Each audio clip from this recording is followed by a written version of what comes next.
एक एक हजार सैनिकों पर भारी पड़ गया था।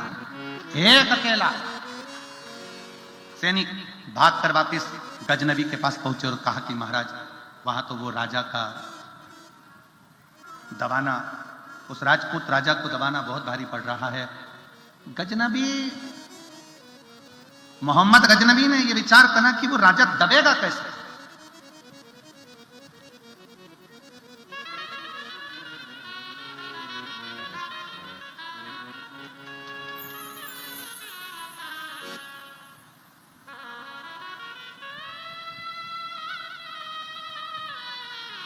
भारत की तीन चीजें बड़ी प्रबल है।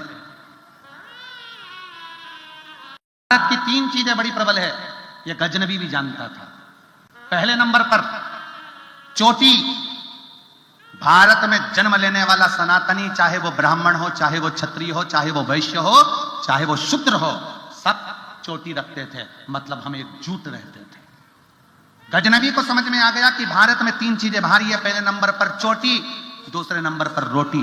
भारत की भोजन की व्यवस्था बड़ी प्रबल चलती है, भारत की रोटी बड़ी प्रबल होती है। पहले नंबर पर चोटी, दूसरे नंबर पर रोटी और तीसरे नंबर पर भारत की बेटी बड़ी प्रबल होती है, वो युद्ध में अग्रण्य रहे।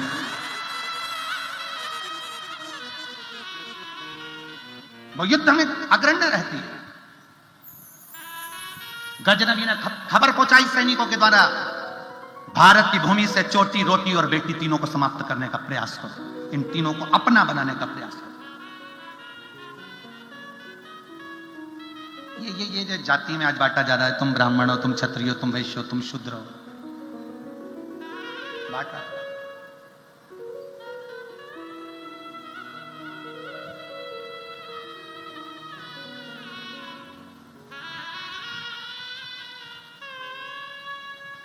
पहले के जमाने में ब्राह्मण भी चोटी रखता था, क्षत्रिय भी चोटी रखता था, वैश्य भी चोटी रखता था, शूद्र भी रखता था। चोटी का मतलब है कि सनातनी है, भारतीय परिधान, भारतीय परंपरा से जुड़ा हुआ। मोहम्मद गजनबी ने सूचना कर दी, पता करो जो राजपूत राजा युद्ध कर कर मेरे सैनिकों को मार रहा है, उसको दबाया कैसे जा सकता है। और कोई दूसरा बताने वाला नहीं था, कोई दूसरा नहीं।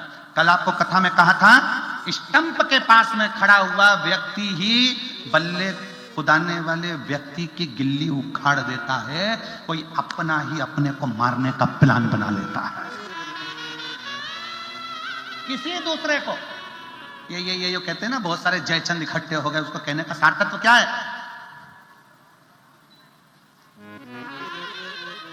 कोई अपने को चोट पहुंचाने का प्रयास। मोहम्मद गजनबी ने सूचना करी, पता करो राजा किससे दबेगा, राजा को दबाने के लिए किसको लाया जाए। सूचना मिली, दूत गए, सैनिक गए और सोमनाथ की धरा पर रहने लगे, रूप बदलकर, वेश बदलकर, वेश बदलकर रहने लगे। क्या देखा? राजपूत राजा की एक लड़की है जिसका नाम है वेनी। सोमनाथ की पवित्र भूमि पर, प्रभास पाटन में, सोमनाथ की यह पवित्र भूमि पर एक लड़की है राजपूत राजा की, उसका नाम वेनी है। वेनी शंकर की इतनी बड़ी भगत है, इतनी बड़ी भगत है कि शिव के बिना एक क्षण नहीं रहती। वो शंकर को पिता भी मानती है, वो शंकर को पुत्र भी मानती है, वो शंकर को पति भी मानती है, वो शंकर को दोस्त भी मानती है और वो शंकर को गुरु भी मानती है। सारे रिश्ते वेनी अगर किसी से रखती है तो शिव से रखती है, शंकर से।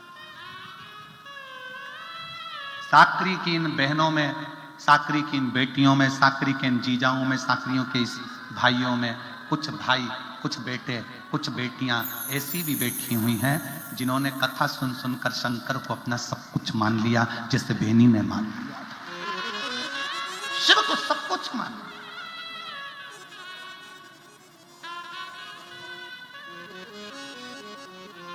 बेनी, राजपूत राजा की लड़की बेनी शंकर को पुत्र मान लेती थी, कभी कभी डांट देती थी शिव जी को। शंकर के शिवलिंग के ऊपर जल चढ़ाने जाती, फूल रखती, नीचे गिर जाता तो डांट देती, क्या है मैंने फूल रखा है ना आपके ऊपर। कभी कभी बेनी शंकर को पिता मान लेती, गले लग लेती शिवलिंग के।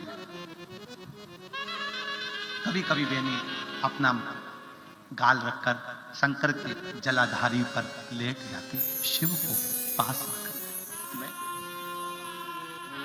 कभी पति के रूप में शिव को रिझाती तो बहुत घंटों तक बात कर लेती।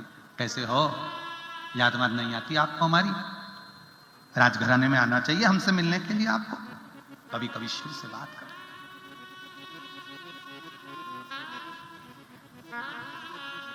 खबर पहुंची मोहम्मद गजनवी के पास,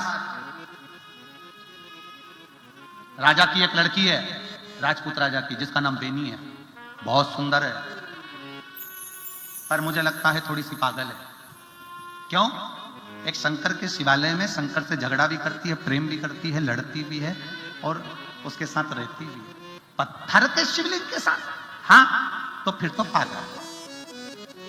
ए मेरी जीजियों, आप शंकर जी के मंदिर जाओगे, लोग आपको पागल समझेंगे।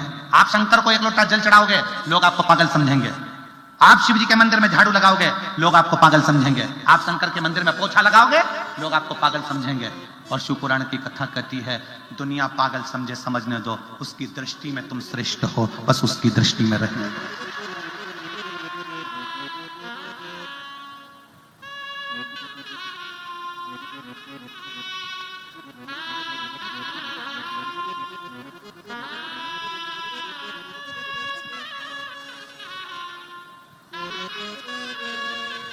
उनको समझने दो।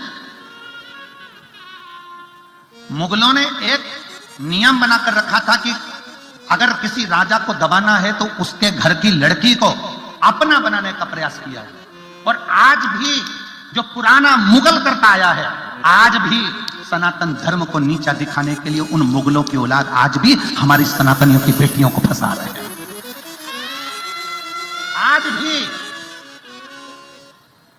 ये मत सोचना बेटियों कि ये दूसरे धर्म के लोग तुमको चाहते हैं, प्रेम करते हैं। नहीं, राजपूत राजा की बेटी को भी इसीलिए पकड़ लिया जाता था, उससे प्रेम दर्शाया जाता था, उससे प्रेम किया जाता था कि लड़की हमारे अधीन हो जाएगी तो इसके बाप के राज्य को भी हम दबा देंगे। इसीलिए पुराने समय में भारत की रोटी, भारत की चोटी और भारत की बेटी गौरव होती थी। गौरव। मेरी जितनी बेटियां बैठी है, जितने आस्था चैनल पर मेरी बेटियां कथा सुन रही हैं, सनातन धर्म की इस पवित्र प्रांगण में बैठकर शंकर की कथा में जितनी बेटियां कथा सुन रही हैं, उन बेटियों से निवेदन करूंगा, इनके झांसे में मत आ जाना। ये केवल तुम्हारे को नीचा दिखाने के लिए, तुम्हारा शोषण करने के लिए और तुम्हारे सनातन धर्म से तुमको तोड़ने के लिए खूब दिखावा करेंगे। बॉडी से, शादी से, गाड़ी से, घोड़े से, चाउमीन, गोलगप्पा, जरा सा मोबाइल का बैलेंस भरवा भरवा के तुम्हारी जिंदगी नाश कर देंगे। इनसे बचने का प्रयास करना, इनसे बचने का प्रयास करो। मोहम्मद गजनवी को भी यह मालूम था कि भारत की बेटी कोई साधारण नहीं है। अंग्रेजों को भी मालूम था कि भारत की बेटी साधारण नहीं है। वो अहिल्याबाई बनकर टूट पड़ती है तो झांसी की रानी बनकर टूट पड़ती है। और आज भी इन मुगलों की औलादों को यह मालूम है कि भारत की बेटी साधारण नहीं है और एक एक बेटी को अपना वो बल दिखाना चाहिए। कोई तुम्हारे ऊपर आंख उठाकर देख नहीं सकता, ये किसी की सामर्थ्यता नहीं है, क्योंकि तुमने भी अपनी माता का दूध पिया है, दोनों आंख निकालने की सामर्थ्यता रखती है।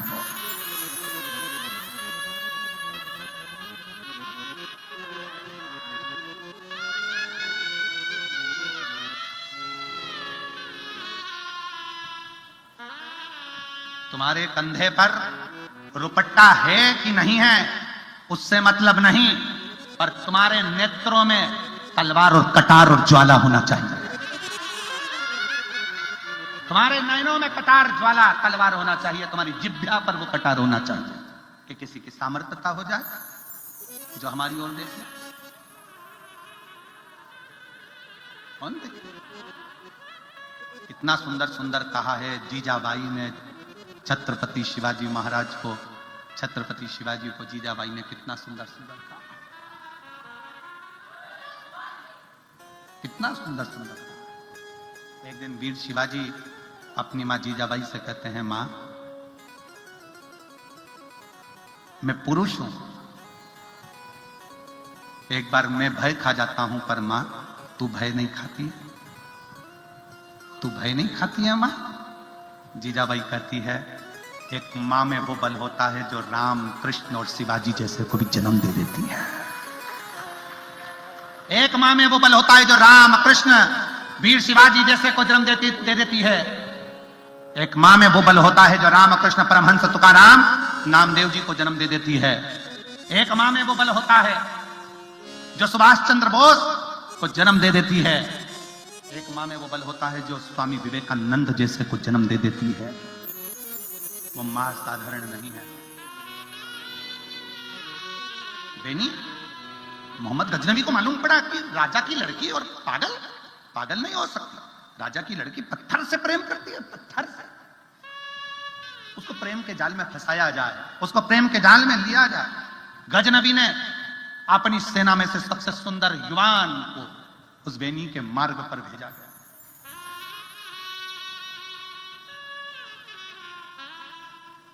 जाओ सोमनाथ तो एक बार बेनेश्वर महादेव का दर्शन जरूर कर कर आना, जो एक लड़की के। जाओ दर्शन करो, ज्ञान लो कि ये भूमि कैसी है, शंकर के शिवलिंग का क्या प्रताप है।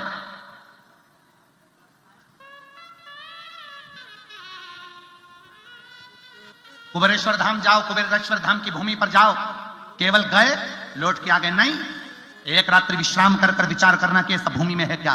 कंकर शंकर की धरा में ऐसा क्या है कि उसके कंकर की महत्वता है कि एक कंकर हाथ में रखा, अपने दिल की बात कहकर पूजन करके छोड़ा, एक कंकर उठा के लिया 5 में से। ऐसा क्या है उस कंकर? कभी विचार करिए उस भूमि पर रहकर। सारे तीर्थ होकर आइए और बाद में आखिरी में एक बार कुबेरेश्वर धाम की भूमि पर जरा जाकर देखना, वहां पर रहकर देखना कि वहां की जो तेज है, वहां का जो आनंद है, वहां का जो बल है, कितना प्रबल है।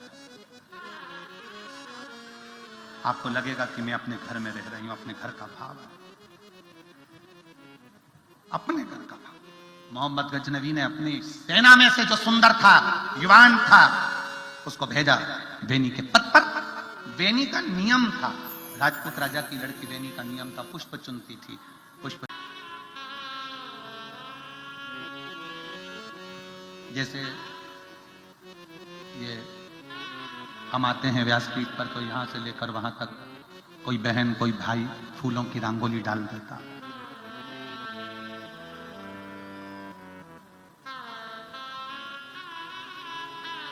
बेनी का नियम था, शंकर भगवान के मंदिर के मार्ग पर पुष्प की रंगोली डाल देते। पुष्प की रंगोली, उसकी सहेलियां, उसकी सखियां साथ में सेवा करती थी, पुष्प की पंखड़ियां बिखेरती थी, देती टाल। मोहम्मद गजनवी के द्वारा भेजा गया एक युवान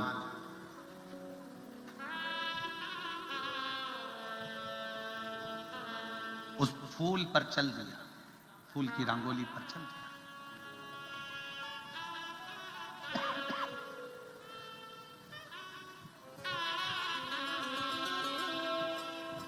जैसी फूल की रंगोली पर उस मोहम्मद ने, गजनवी के उस युवान ने पांव रखा, एक सखी ने देख लिया और देखकर बेनी से कहा, बेनी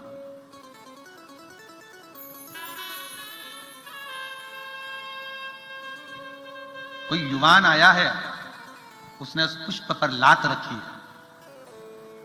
बड़ा सुंदर है, बड़ा सुंदर है, मस्तक पर तिलक भी लगा रखा है। एक सनातनी की बेटी को अपना बनाने के लिए कितनी कितनी चाल चली जाती है, जरा समझने का प्रयास करिएगा। तिलक भी लगाया, चोटी भी बढ़ाई, शरीर के वस्त्र भी धारण करे वैसे ही, और सखी ने कहा बड़ा सुंदर एक युवराज, कोई लड़का पांव रखा है। बेनी ने देखा नहीं, मंदिर में चली गई। वापिस लौट रही थी। बेनी ने अपनी सहेली से कहा, जिस युवराज की तुम बात कर रही थी वो युवराज हिंदू नहीं है, सनातनी नहीं है। वो युवराज हिंदू नहीं, सनातनी नहीं है। वो मोहम्मद गजनबी का भेजा हुआ कोई विधर्मी है। सखी ने कहा, तू कैसे कह सकती है बेनी, तू कैसे कह सकती है? उसके सिर पर मैंने तिलक देखा है, उसकी मैंने चोटी देखी है, उसके मैंने परिधान कपड़े देखे हैं। तू कैसे कह सकती है बेनी कि वो सनातनी हिंदू नहीं है? बेनी ने कहा, जमीन पर पड़े हुए फूल की पंखड़ियां बता रही है कि उसने उन पंखड़ियों को पांव से कैसा नोचा है। हमारा सनातनी फूल पर भी पांव रखकर चलता है तो यह सोचकर चलता है कि इस फूल में भी परमात्मा बसता है। हमारा सनातनी अगर फूल पर पांव रखकर भी चलता है तो यह मानकर चलता है कि फूल में भी परमात्मा बसता है।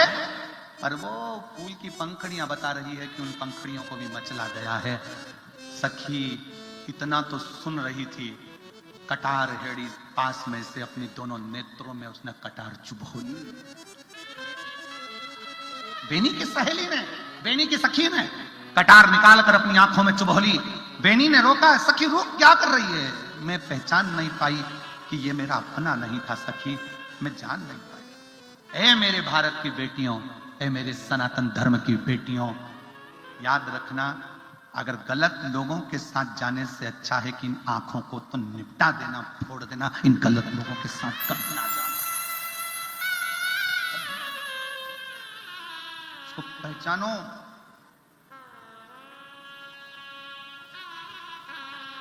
मैं आज के युवान बेटियों से भी कहूंगा और आज के युवान बेटाओं से भी कहूंगा, मेरे बेटाओं, तुम्हारी जवानी दारू की दुकान पर नहीं निकलना चाहिए, तुम्हारी जवानी अच्छे कर्म में निकलना चाहिए।